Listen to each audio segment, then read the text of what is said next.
Lo que vais a ver ahora es un ejemplo de lo que es que te dejen sin argumentos en directo. Quiero que todos prestéis atención a lo que le ha dicho Pablo Iglesias a Alberto Prieto, el periodista del Español. Me ha parecido brutal. Lo escuchamos y analizamos. Hola, señores, ex vicepresidente Alberto Prieto, del Español, un periódico que a lo mejor es de extrema derecha y usted también querría expropiar, porque eso es lo que acaba de decir, no, que es mucho más democrático que los medios estén en manos de la extrema izquierda. Es lo que iba a decir, yo pensaba que que se debate aquí, que de la extrema... con Iglesias. No, es una pregunta, que voy a llegar a la pregunta. Parece que es mucho más democrático que los medios estén en manos de la extrema izquierda, o sea, de usted, que de la extrema derecha, o sea, de aquellos que usted considera extrema derecha.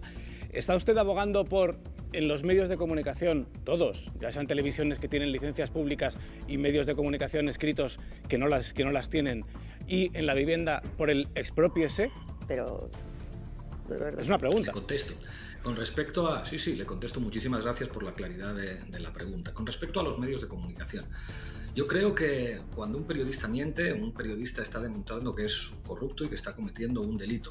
Y se lo digo a usted, que trabaja en un periódico dirigido por Pedro J. Ramírez, que fue quien estuvo durante muchísimos años defendiendo la teoría de la conspiración con los famosos y terribles atentados terroristas del 11 de marzo en Madrid, en el año 2003, diciendo que eso era básicamente una operación que vinculaba al gobierno, que vinculaba a la policía, a sectores de la Guardia Civil, a sectores de los servicios secretos. Eso es una barbaridad, que en este país se permitiera decir desde un medio de comunicación que unos atentados yihadistas tenían que ver con la acción, en este caso, de sectores de nuestro propio Estado. Y eso lo hizo Pedro J. Ramírez, y eso es muy grave. No tiene que ver con ser de izquierdas o de derechas, tiene que ver con mentir. Y no, podríamos repasar la hemeroteca.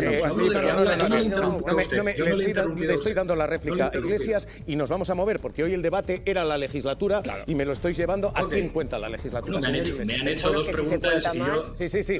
las contexto. La siguiente pregunta, a propósito de la vivienda. Si nadie está hablando de expropiar, lo que se está hablando es de limitar los precios del alquiler.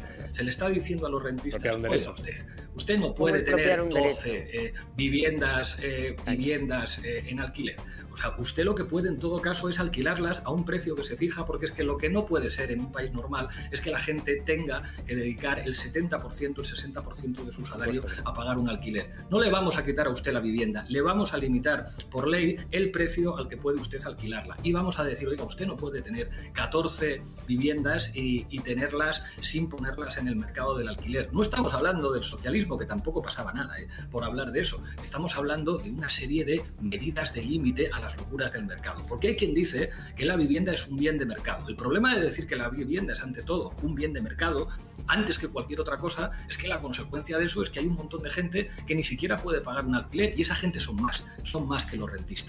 Si en las próximas elecciones la gente vota pensando en si es rentista o en si es arrendatario, entonces puede cambiar las cosas. Pero para eso hace falta un gobierno que entienda que la democracia tiene que llegar a la economía, y la democracia tiene que llegar también a los medios de comunicación. Si los grandes bancos y los fondos de inversión son propietarios de los medios de comunicación, ahí no hay democracia. Es espectacular cómo tergiversa las palabras de Pablo Iglesias. Lo que me parece relevante de este Alberto Prieto es que no se haya dado cuenta o no se haya querido dar cuenta de que trabaja para un medio que hace periodismo, donde su director, Pedro J. Ramírez, fue una de las figuras clave en expandir la teoría de la conspiración. Los atentados del 11M, esto lo he dicho ya varias veces en mis vídeos, y la posterior explicación de los hechos, yo creo que es uno de los casos más graves en cuanto a bulos se refiere. ¿Por qué? Porque estaban en un contexto de elecciones y periodistas afines a Aznar como Pedro J. Ramírez pensaron, ¿y si dijéramos que estos atentados que han causado la muerte de decenas y decenas de personas los hubiese cometido ETA? Con lo bien que nos viene a nosotros ETA. De hecho, el propio PP siempre ha reconocido que sin ETA no tienen un enemigo, es decir, no pueden construir su relato. Por eso seguís viendo a Ayuso utilizar ETA, una organización que ya no existe.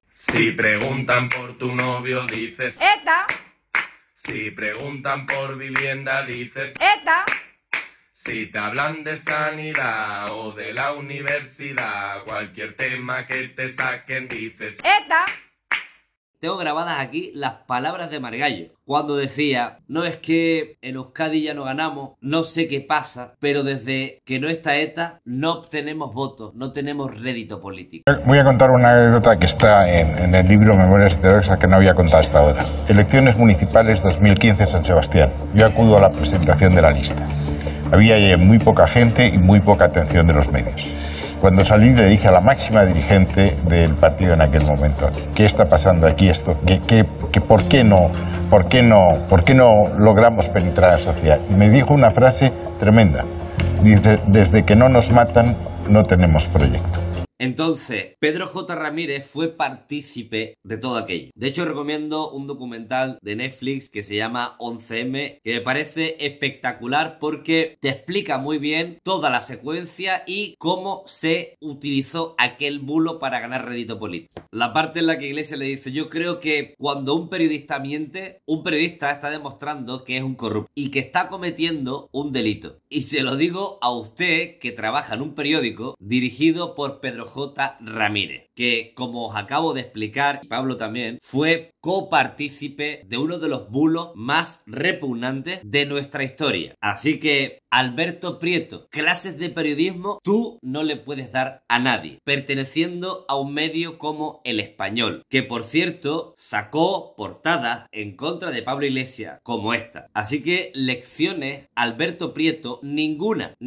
Perteneces a un medio fundado por Pedro J. Ramírez, que siempre estará marcado como uno de los buleros más repugnantes en cuanto a periodismo se refiere de nuestra historia. Lecciones, ninguna. Además, hay otra cosa en la que tiene razón Iglesias. Si los bancos, las multinacionales y las familias más poderosas de este país son las que controlan los medios de comunicación, ¿de qué tipo de democracia estamos hablando? ¿De qué tipo de democracia estamos hablando? El principal problema que tenemos es que por culpa de los marcos que establecen esos medios de comunicación, no hablamos de los problemas importantes. ¿En qué medio veis que hablemos de desahucio? ¿En qué medio veis que se hable del drama de la vivienda? Por lo menos que se trate con una rigurosidad mucho más profunda. No tratarlo de pasada, cuando esto es un auténtico drama. Gente desahuciada diariamente, sin que este gobierno haga absolutamente nada. Pero bueno, ¿vosotros qué pensáis? ¿Qué le diríais a Alberto Prieto? ¿Qué opináis de las palabras de Iglesias? Dejádmelo todo en los comentarios. Cuanto más comentarios dejemos, mejor nos posicionaremos y conseguiremos que muchas más personas vean este tipo de contenido. Pero si queréis ir un paso más allá, podéis apoyarnos en canalred.televisión. Nos vemos en la próxima.